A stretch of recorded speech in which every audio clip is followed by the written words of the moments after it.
It was really inevitable. The writing was on the wall for Sri Lanka.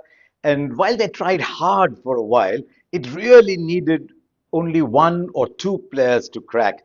And then it would go from being a house built on decent foundations to looking like a house of cards. And that is exactly what happened. The moment Jadeja got rid of Dhananjaya De Silva, the captain, was a little adventurous, one must admit. If you're a Sri Lankan fan, a couple of times you're on the edge of your seat. But when he played that almost nothing paddle to be caught at short fine, and then Niroshan Dikwella, that wicket, I'll talk about that at some length. The moment those two went, the writing was on the wall. Sri Lanka only managed another 122. They played 43 overs, and India now go 1-0 up in this series. It would only have made news if India had lost it. So 1-0 up is a good result.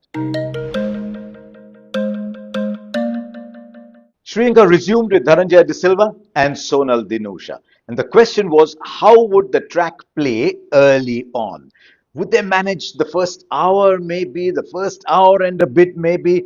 And they actually played quite well. You could see that when Sri Lanka were defending, there was not a lot in the track. Every time they tried to play an adventurous shot, there was an opportunity for India. And that is when Dhananjaya De Silva first got out. But at the other end was a player I am mighty impressed by. Sonal Dinusha got 180 runs in this game. He used the sweep to great effect. You can see that he likes it. A lot of Sri Lankan players like it. It was a major difference between India and Sri Lanka in this test match. But more than anything else, I liked his composure. He did not take a chance. When he used the sweep, he used it tactically. His defense was very sound. And while he was in, it didn't look like a fifth day wicket. In fact, for a better part of the day, it didn't look like a fifth day wicket. And I just liked his great composure. Sri Lanka have found a very, very fine young player. Now, at this level, your talent is almost assumed. You don't get this far without talent. It was a test of his temperament, and he came good. My only sort of concern, it's not a red flag, is that he got these runs at number 6. It was the easier spot to bat in this game because by then the ball had become a little soft, the bowlers a little tired, and you could play yourself in. We saw that with Kamindu Mendes as well. The moment he went up from 7 to 5, he had some success, but then at 5 and 4, he's averaging under 30. So the next test for Sonal Dinusha will be when he moves up the order, as he inevitably will. Then how will he go? But for the moment, I just hope they look after him. I've seen a lot of Sri Lankan players look very confident, looked very skillful, and then they just plateau away. So Sri Lanka, look after this young gem that you have. Once Dinusha got out, though, and it was good tactics, there was only that one catcher at backward short leg because by then India were trying to get him out on the drive rather than on the bat pad. Once he got out, Sri Lanka went from 75.1 to 77.4 with Manav Sutar picking up 4 wickets, almost like a young kid plucking low-hanging fruit. It was the result of all the good work that he had done before. But Sri Lanka need to worry about their top order, especially their openers, because over the last 2 years in this World Test Championship cycle, especially, they are the worst performing opening pair. And you saw what happened with India initially with Yashasvi Jaiswal and KL Rahul, and then with Devdutt Padikkal and KL Rahul. Once the top three set a base, it gives you the opportunity to run away with the game, and that is something Sri Lanka will have to look at very carefully. Now the Indian bowling. So many riches for Shubman Gill to handle.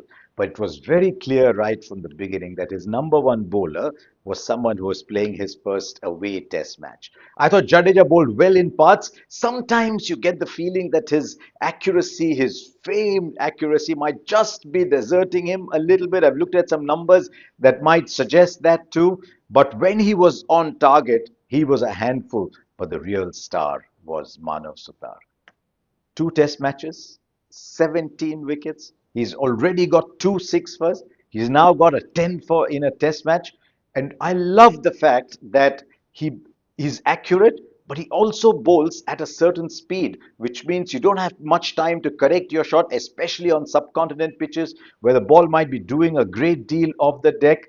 He went up to about 92, 93 kilometers an hour, slowed down to about 87, 88, but that is the pace within which he operates. He tosses it up beautifully that way as well, and also gets a lot more bounce in that respect. A different bowler from Ravindra Jadeja, but India have found somebody that I think will hold them in very good stead in the years to come. He's just 24 years old, showed a lot of composure, seems to have his feet on the ground, and as I said with Sonal Dinusha in Sri Lanka, India must look after this young spinner well. India have got a good track record of looking at young spinners coming up. You look at what a great career Harbhajan Singh had, what a great career Ravichandran Ashwin had. Ravindra Jadeja has gone past 350 wickets, so he's largely in safe hands, but it was wonderful watching him. So, what were the key moments today? I've already alluded to one of those, and that was the dismissal of Dhananjaya De Silva, who looked set. But I think Sri Lanka will look back at the dismissal of Niroshanti Kwella. Now, you've got to look at the kind of personality he is. His game for conversations across the cricket world, it's known, even though he's not played a game for 2.5 years, you think of Dikwella and you think of this talkative character.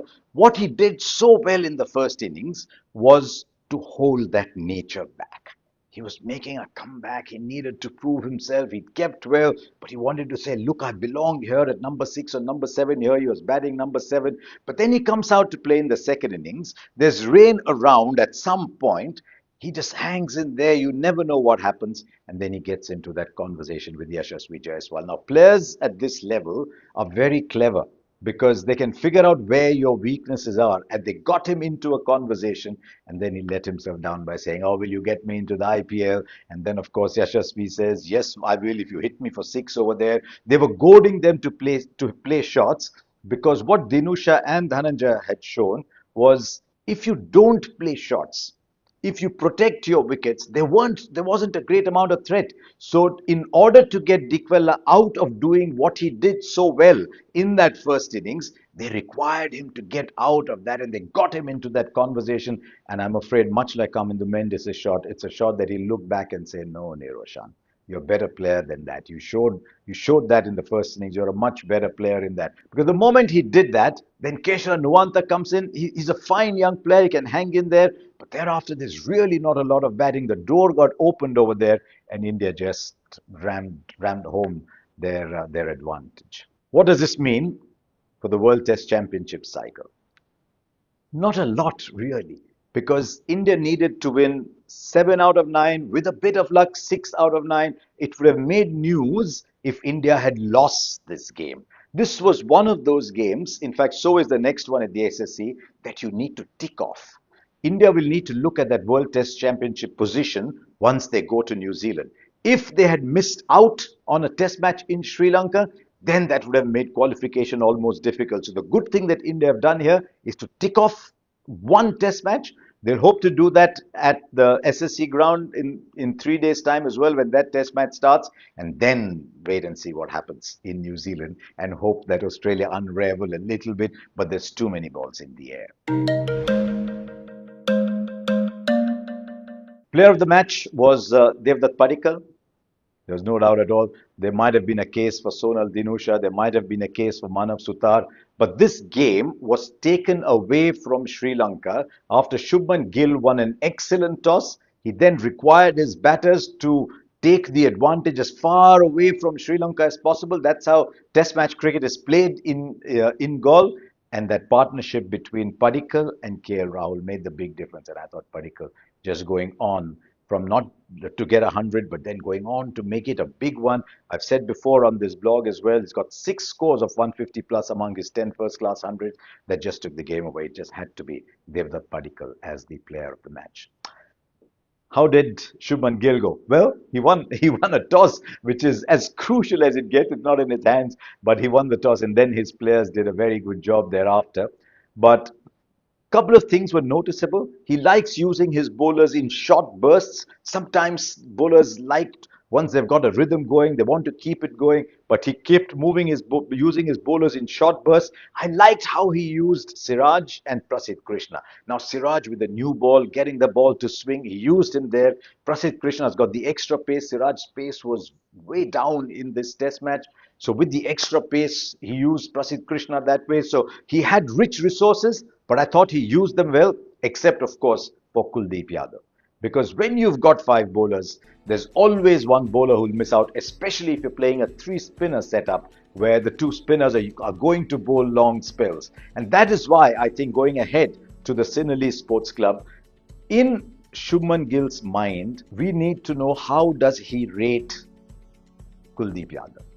Because if he thinks, I'm not very sure, Kuldeep was a lot slower through the air in this test, he went back to about 81 kilometers an hour. If he thinks, I'm not sure, if he thinks, you know what, we struggle with the left-handers, I need an off-spinner, then India might make that one change. But India have got to handle Kuldeep Yadav well. He looked like he's low on confidence. So the conversations between the team management and Kuldeep Yadav are the only thing that India need to work on before they go to the Sinhalese Sports Club. The one thing I will say about Shubman Gill, though, is just find a way, find a process to get those DRS calls right. I don't know what it is. Now, most people will say, I've got two key players. I've got the wicket keeper who will tell me about a nick, what he's heard. I've got a person in the square position who will tell me about the height. Those are largely for LBWs. If there's a bat pair, I've got very often a short leg, a silly point. Those are the people who are likely to go to. But sometimes he gives you the impression, chalo karke dekhte hain.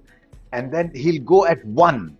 And then sometimes, I mean, it doesn't help him that he's got two bowlers in there, Ravindra Jadeja and Mohammad Siraj, who are very excitable, for whom everything is out. And you can understand that from a bowler. They're trying so hard that at every possible opportunity, they're thinking, right, maybe there's a wicket here, who knows? He's got to be able to push that emotion aside, find the people you can trust, and say, right, let me use this DRS better. Because at the moment, he's got a great batting record, he's got a great captaincy record, but 5 correct decisions in a, 44, 45, 46, thereabouts, he needs to do something, no? A batting track awaits them from all that we hear. The last time a test match was played at the SSC, it ended early on the 4th day. That game also followed a test match in Galle against Bangladesh, but that was a very high scoring game at Galle, and Sri Lanka needed to ram home the home advantage when they were playing at SSC. So they prepared a dry pitch. It got over on the 4th morning. I don't think with India's spin riches that is going to happen. So what we are told is expect a good batting surface at SSC, but we'll wait and see. 1-0, as it should be. India have ticked off a box.